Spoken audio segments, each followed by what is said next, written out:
बघा मित्रांनो, आजच्या या व्हिडिओ लेक्चरमध्ये आपल्याला असेक्शुअल रिप्रोडक्शनच्या पुढच्या मेथड्स या ठिकाणी स्टडी करायचे आहेत. ऑलरेडी आपण बायनरी फिशन हा पॉइंट या ठिकाणी कंप्लीट केलेला आहे. आता पुढच्या ज्या मेथड्स आहेत त्यामध्ये मल्टिपल फिशन म्हणजे काय बघा. मल्टिपल फिशन म्हणजे एक पेरेंट सेल जे असतं ते मेनी डॉटर सेल मध्ये डिवाइड होतं, याला म्हटलं जातं मल्टिपल फिशन. जे पेरेंट सेल एक असतो त्याचे मेनी डॉटर सेल बनणं याला मल्टिपल फिशन असं म्हणतात. मग कुठं होते मल्टिपल फिशन? अमिबामध्ये मल्टिपल फिशन होते. आणि एक मेंबर आहे प्लाझ्मोडियम म्हणून. प्लाझ्मोडियम हा प्रोटोझोआ मेंबर मध्ये येतो, त्याच्यामध्ये पण मल्टिपल फिशनची प्रोसेस होत असते. आता अमिबाचं एक उदाहरण घेऊन आपण या ठिकाणी बघूया. अमिबा ज्यावेळेला एन्व्हायरमेंटल अनफेवरेबल कंडिशन असते, म्हणजे वातावरणाची अनफेवरेबल कंडिशन असते, ऍडव्हर्स कंडिशन म्हणतो त्याला आपण, म्हणजे वातावरणाचं कंडिशन हे चांगलं नसतं, त्यावेळेला अमिबा स्वतःची जे स्युडोपोडिया आहे त्याला विड्रॉ करतो.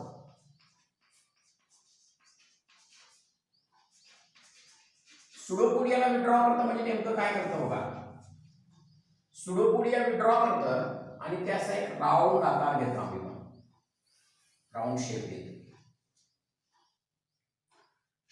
आणि राऊंड शेप घेतल्यानंतर वातावरणाचं कंडिशन अनफेवरेबल आहे आणि अनफेवरेबल असल्यामुळं अमिबा स्वतःभोवती असा एक सिस्ट ओढून येतो. सिस्ट म्हणजे काय? Protective layer. सिस्टचं लेअर ओढून येतो.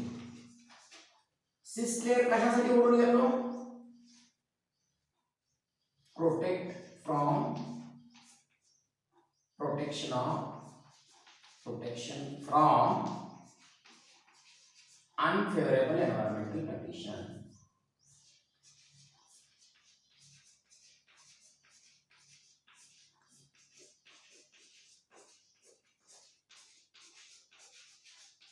अमिबा स्वतःला अनफेवरेबल एन्व्हायरमेंटल कंडिशन पासून संरक्षण मिळवण्यासाठी स्वतःभोवती सिस्ट ओढून घेतो. काय होतं? स्युडोपोडिया विड्रॉ होतात, अमिबा असा राऊंड आकार घेतो, स्वतःभोवती सिस्टचा लेअर ओढून येतो. सिस्ट म्हणजे एक वातावरणाच्या अनफेवरेबल कंडिशन पासून त्याला प्रोटेक्ट करतं.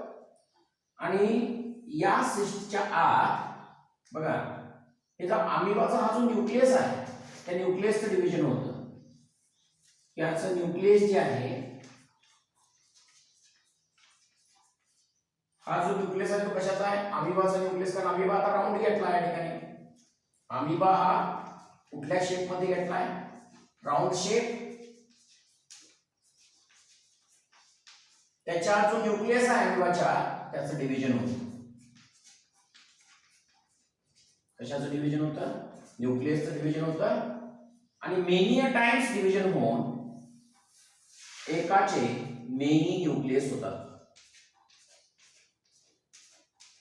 एकाचे मेनी न्यूक्लियस होतात.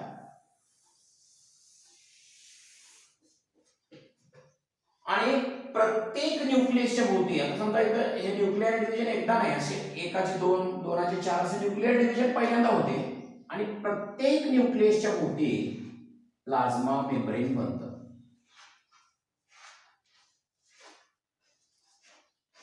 प्लाझ्मा मेम्ब्रेन बनतं म्हणजे सेल मेम्ब्रेन म्हणूया आपण त्याला. तो बनल्यानंतर आज जे स्पोर बनतात त्या स्पोरला म्हटलं जातं सुडोपोडियो स्पोर. याला म्हटलं जातं सुडोपोडियो स्पोर. आणि ज्या वेळेला वातावरणाची कंडिशन चांगली येते त्यावेळेला हे सिस्ट फुटतं आणि यातला प्रत्येक स्पोर नवीन अमिबा बनवतो, न्यू अमिबा. म्हणजे हा एक नवीन अमिबा, हा एक नवीन अमिबा, हा एक नवीन अमिबा. म्हणजे या ठिकाणी बघा, एका अमिबापासून मेनी अमिबा बनतात. यातला प्रत्येक सुडोपोडियो स्पोर जो असतो तो नवीन अमिबा बनवतो. समजा एक 10 सुडोपोडियो स्पोर आहेत तर 10 नवीन अमिबा बनणार, म्हणजे एकाचे 10 अमिबा बनले. याला म्हटलं जातं मल्टिपल फिशन. काय होतं? स्वतःची सुडोपोडिया ओढून घेतं. अमिबा कसा आकार घेतो? Round shape. मग त्यातनं न्यूक्लियस डिवाइड होतं, 2 वेळा 3 वेळा न्यूक्लियस डिवाइड होतो आणि मग न्यूक्लिअर डिव्हिजन झाल्यानंतर मेनी टाइम्स म्हणजे 10 वेळा पण न्यूक्लिअर डिव्हिजन होऊ शकतं आणि प्रत्येक न्यूक्लियसच्या भोवती काय मेम्ब्रेन डेव्हलप होतं? सेल मेम्ब्रेन डेव्हलप होतं.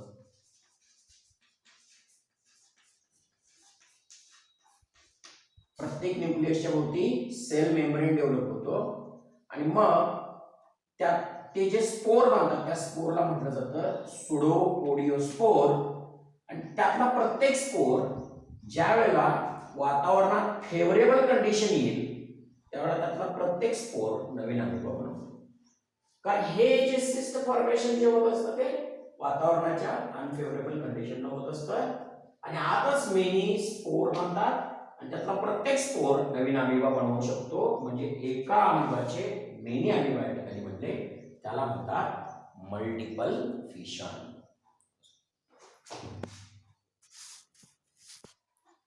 आता तिसरी जी असेक्शुअल रिप्रोडक्शनची जी मेथड आहे त्याला म्हटलं जातं बडिंग. बडिंग म्हणजे काय? आता जनरली तुम्ही ईस्ट हा युनिसेलर organism ऐकलाय.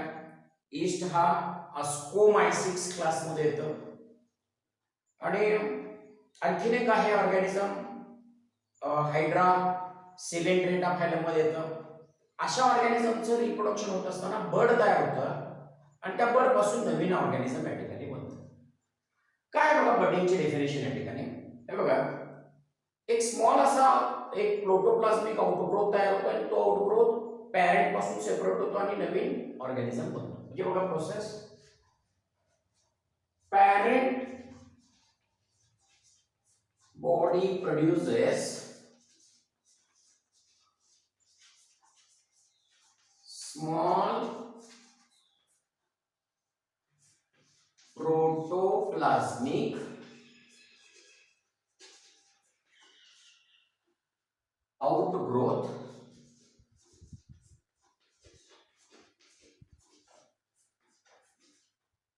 small protoplasmic outgrowth which eventually separates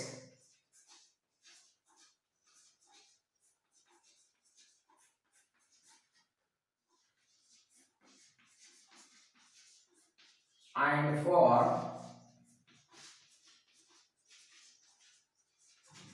new organism.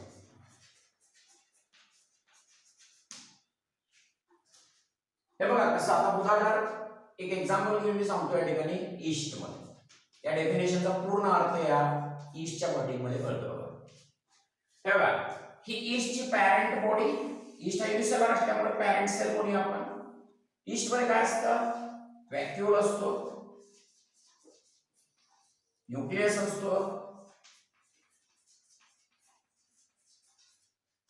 आता ही जी ईस्टची पॅरेंट बॉडी आहे त्याच्यामध्ये इथं जे आत जे लिक्विड आहे त्या लिक्विडला म्हणतात प्रोटोप्लाझम.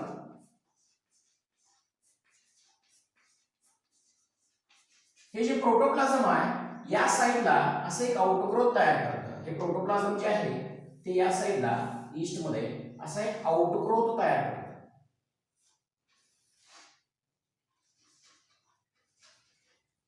हा जो आउटग्रोथ आहे त्या आउटग्रोथलाच म्हणतात बर्ड. हा जो आउटग्रोथ आहे त्या आउटग्रोथला म्हटलं जातं बर्ड. मग बर्ड तयार झाल्यावर काय होतं? हा जो न्यूक्लियस जो आहे ना ईस्ट मध्ये तो डिवाइड होतो. हा जो न्यूक्लियस आहे त्याचं डिव्हिजन होतं. एकाचे किती न्यूक्लियस होतात तर 2. एक न्यूक्लियस या बर्ड मध्ये जातो आणि इथं पण एक व्हॅक्यूल डेव्हलप होतो. म्हणजे न्यूक्लिअर डिव्हिजन झालं. न्यूक्लिअर डिव्हिजन झाल्यानंतर याचं न्यूक्लियसचं डिव्हिजन झालं.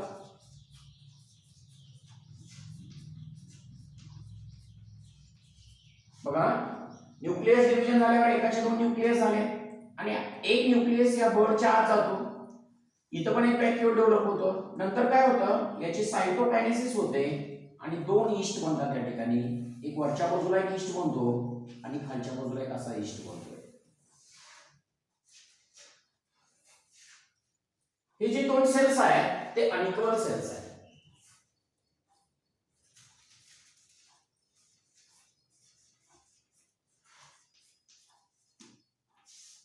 Unequal daughter cells. मग बर्डिंग या प्रोसेसनं पॅरेंट सेल पासून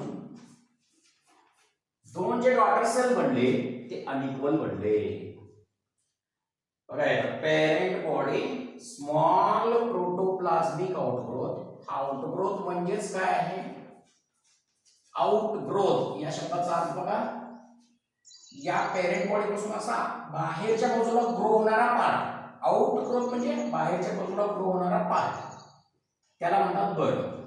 मग बड तयार झाल्यावर न्यूक्लियस एकाचे दोन होतात, न्यूक्लियस इथं जातं आणि दोन रिझल्टिंग सेल्स या ठिकाणी मिळतात, ते अनइक्वल होतात, त्याला म्हटलं जातं बड.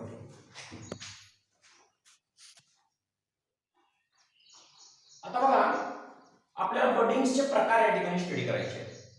पहिला जो प्रकार आहे बडिंगचा त्याला एक्झोजिनस बडिंग असं म्हणतात. एक्झोजिनस बडिंग म्हणजे काय?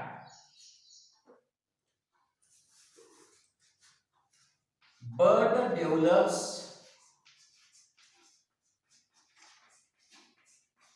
on the surface of organism. ऑर्गॅनिझमच्या सरफेस वरती किंवा बाहेरच्या बाजूला जे बड डेव्हलप होतं त्याला म्हटलं जातं एक्झोजिनस बडिंग. ईस्ट आणि हायड्राचे एक्झाम्पल आहे, ते एक्झोजिनस बडिंग साठीच आहे. उदाहरणार्थ आता ते हायड्राचं एक्झाम्पल घेऊया आपण.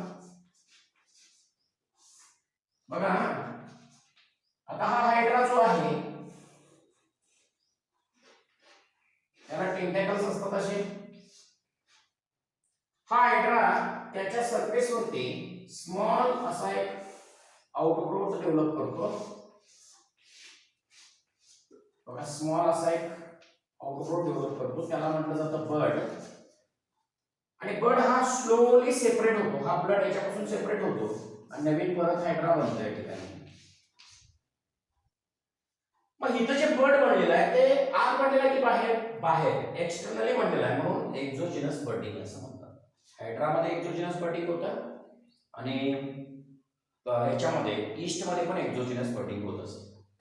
आता एंडोजिनस बडिंग म्हणजे काय? दुसरा प्रकार.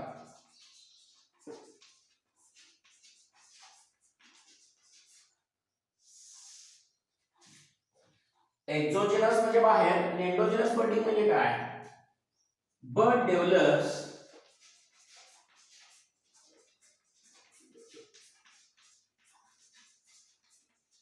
inside the body of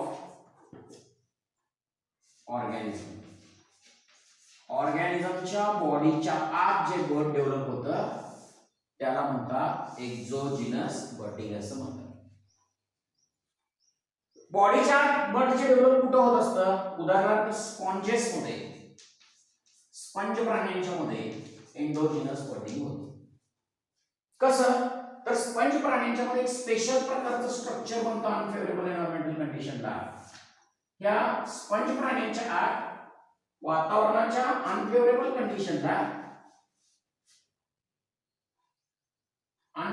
कंडिशनला असे एक स्पेशल स्ट्रक्चर बनत असतं आणि ह्या स्पेशल स्ट्रक्चरला स्पंज प्राण्यांच्या मध्ये म्हटलं जातं जेम्यूल.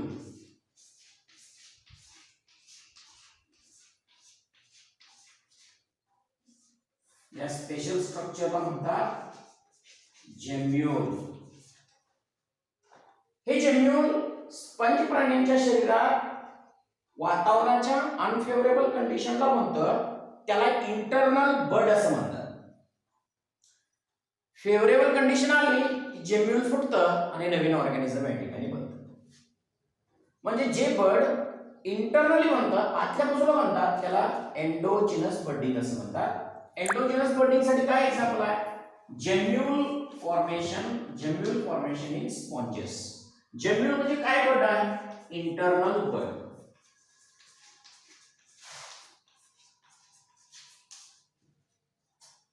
स्पंज प्राण्यांच्या मध्ये जे इंटरनल बड होतं त्याला म्हटलं जातं जेम्यूल.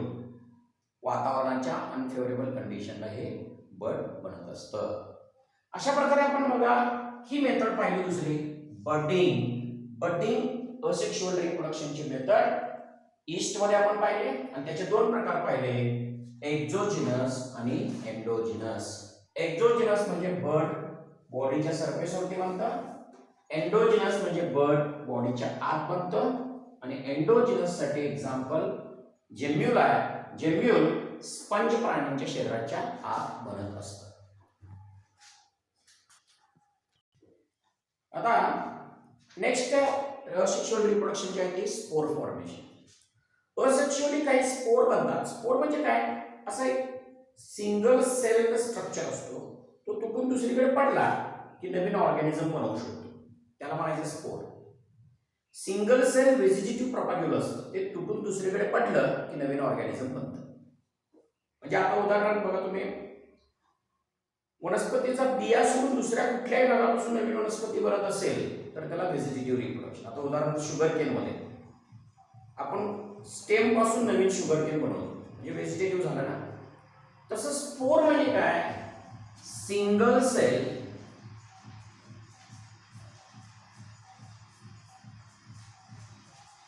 व्हेजिटेटिव्ह propagule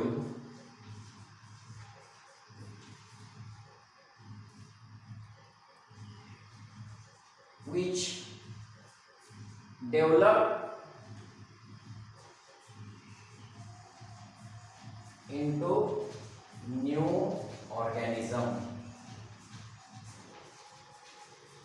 नवीन ऑर्गॅनिझम बनवायची कॅपॅसिटी त्याला असते. सिंगल सेल स्ट्रक्चर असतं, त्याला नवीन ऑर्गॅनिझम बनवायची कॅपॅसिटी, त्याला म्हणायचं स्पोर.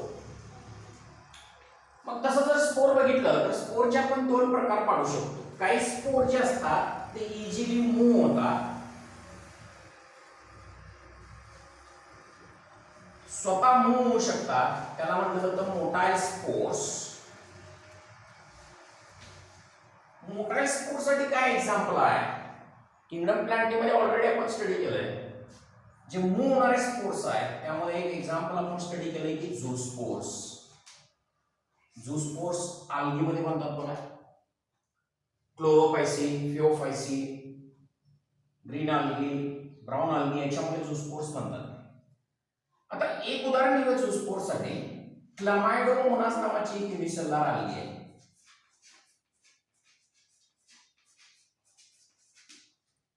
क्लमायडोमोनास युनिसेल्युलर आल्गी अशी असते बघा, ही युनिसेल्युलर आल्गी आहे क्लमायडोमोनास.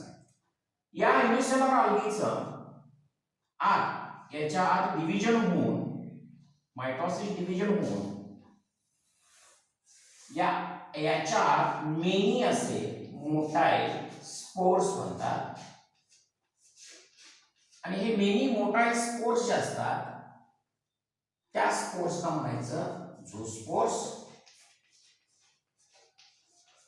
आणि जी पेरेंट बॉडी असते ती कशामध्ये कन्वर्ट होते, झूस्पोरॅन्जिया मध्ये कन्वर्ट होते. म्हणजे हा जो क्लमायडोमोनास युनिसेल्युलर आल्गी आहे त्याच्या न्यूक्लियसचं डिव्हिजन होतं, मग न्यूक्लियस मेनी बनतात, प्रत्येक न्यूक्लियसच्या भोवती सेल मेम्ब्रेन होतं, सेल मेम्ब्रेन बनतं आणि नवीन असे स्पोर बनतात, त्या स्पोरना म्हटलं जातं झूस्पोर्स. म्हणजे ह्या क्लमायडोमोनास बॉडीच्या आतच ह्याचं न्यूक्लियस जे आहे त्याचे एकाचे मेनी न्यूक्लियस होतात आणि प्रत्येक न्यूक्लियसच्या भोवती असा मेम्ब्रेन डेव्हलप होतो आणि मग जे स्पोर बनतात त्याला म्हणायचं झूस्पोर. आणि त्यातला प्रत्येक झूस्पोर नवीन क्लमायडोमोनास देतो, न्यू क्लमायडोमोनास.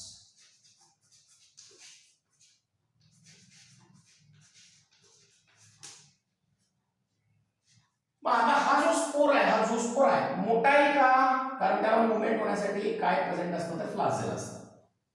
याला फ्लाजेल असतात आणि हे स्पोर एका स्पेशल प्रकारच्या सॅक मध्ये तयार होतं, त्याला म्हटलं जातं झूस्पोरॅन्जिया. हे झूस्पोरेंजियाच्या आत बनतात म्हणून याला एंडोजिनस स्पोर्स असं म्हणतात. आता तुम्ही म्हणाल झूस्पोरेंजिया आलं कुठून?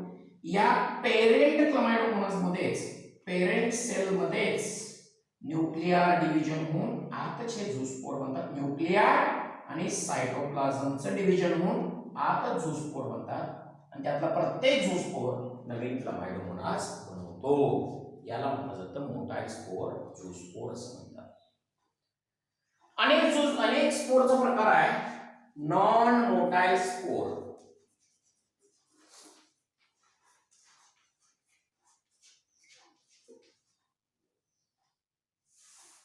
नॉन मोटाईल साठी बेस्ट एक्झाम्पल घेऊया. क्वनिडिया म्हणून एक नॉन मोटाईल स्पोर आहे. क्वनिडिया कुठं बनतं? उदाहरण बघा, पेनिसिलियम नावाची जी फंगाय आहे, पेनिसिलियम नोटॅटम, अस्कोमायसिस क्लास मध्ये येतो. या हा पेनिसिलियम कसा असतो पहा, असा ब्रांच असतो, सेप्टेट असतं, ब्रांच्ड सेप्टेट फंगाय. आणि या ब्रांच्ड सेप्टेट फंगायच्या टोकाला असे चेन ऑफ स्ट्रक्चर बनतात. ते चेन ऑफ स्ट्रक्चर म्हणजे क्वनिडिया.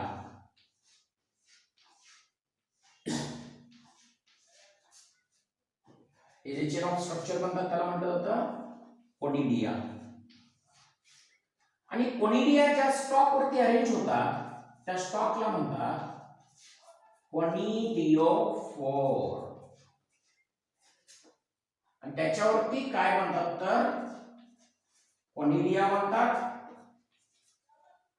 हे क्वनिडिया तुटून दुसरीकडे पडले की याच्यासारखाच नवीन पेनिसिलियम देतात. आता मला सांगा, हे आत बनले हे एंडोजिनस आहेत झूस्पोर्स, तर हे बाहेर बनले म्हणून हे एक्झोजिनस स्पोर्स आहे. याला मूव्ह होण्यासाठी काय आहे? फ्लाजेला आहे या झूस्पोर्सला. यांना मूव्ह होण्यासाठी फ्लाजेला नाही आहे, ते एअर करंटच्या द्वारे हवेच्या माध्यमातून दुसरीकडे जाऊन पडले की नवीन असताच पेनिसिलियम या ठिकाणी बनवतात. हे झाले नॉन मोटाईल स्पोर्स क्वनिडिया पेनिसिलियम मध्ये बनतात. अशा पद्धतीने ही जी व्हेजिटेटिव्ह रिप्रोडक्शन आहे ती स्पोर फॉर्मेशनची रिप्रोडक्शन, असेक्शुअल रिप्रोडक्शनची स्पोर फॉर्मेशन मेथड असं म्हणतो आपण. आणि स्पोर दोन प्रकारचे होतात, motile spore, non motile spores. आणि त्यासाठी एक्झाम्पल घेतले क्लामायडोमोनास मध्ये झूस्पोर आणि क्वनिडिया जे असतात ते नॉन मोटाईल स्पोर पेनिसिलियम मध्ये बनतात.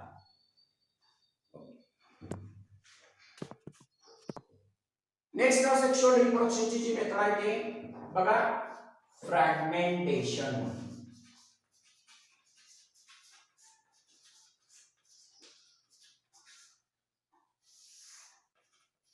फ्रॅगमेंटेशन म्हणजे काय?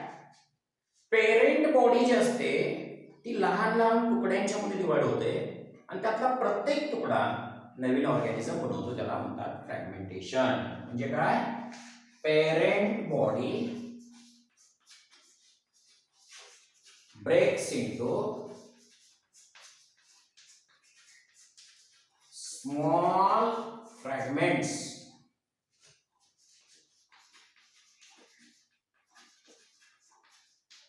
Each fragment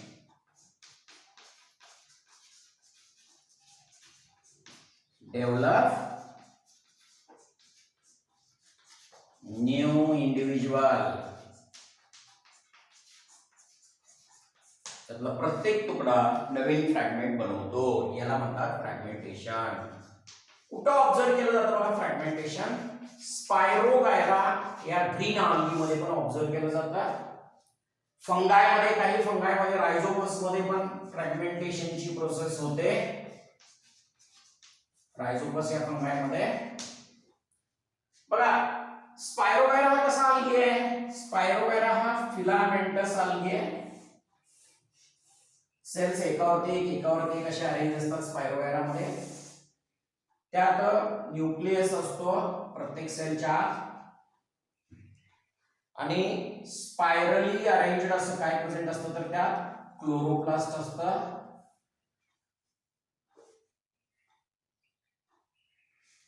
आणि हा जो स्पायरोगायरा आहे त्याचं काय होतं, लहान लहान तुकड्यांच्या मध्ये ब्रेकिंग होतं.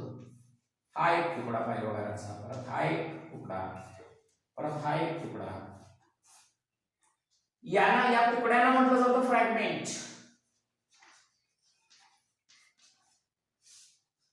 आणि त्यातला प्रत्येक तुकडा, आता हा एक फ्रॅगमेंट, हा एक फ्रॅगमेंट, हा एक फ्रॅगमेंट, प्रत्येक तुकडा असाच नवीन, म्हणजे हा फ्रॅगमेंट एक नवीन स्पायरोगायरा देतो, न्यू स्पायरोगायरा देतो.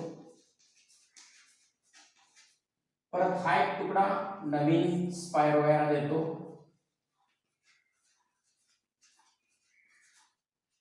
म्हणजे पॅरेंट बॉडी लहान लहान तुकड्यांच्या मध्ये डिवाइड होते आणि त्यातला प्रत्येक तुकडा नवीन ऑर्गॅनिझम बनवतो त्याच्यासारखाच, त्याला म्हणायचं फ्रॅगमेंटेशन. आता इथपर्यंत आपण सेक्शुअल रिप्रोडक्शनच्या मेथड पाहिल्या. याच्यानंतर एक मेथड आणखीन एक राहते, ती म्हणजे व्हेजिटेटिव्ह रिप्रोडक्शन. त्याचं भरपूर असे टाइप्स आहेत. परत व्हेजिटेटिव्हचं नॅचरल व्हेजिटेटिव्ह आणि आर्टिफिशियल व्हेजिटेटिव्ह रिप्रोडक्शन, ते आपण डिटेलमध्ये पुढच्या व्हिडिओ लेक्चरमध्ये स्टडी करूया.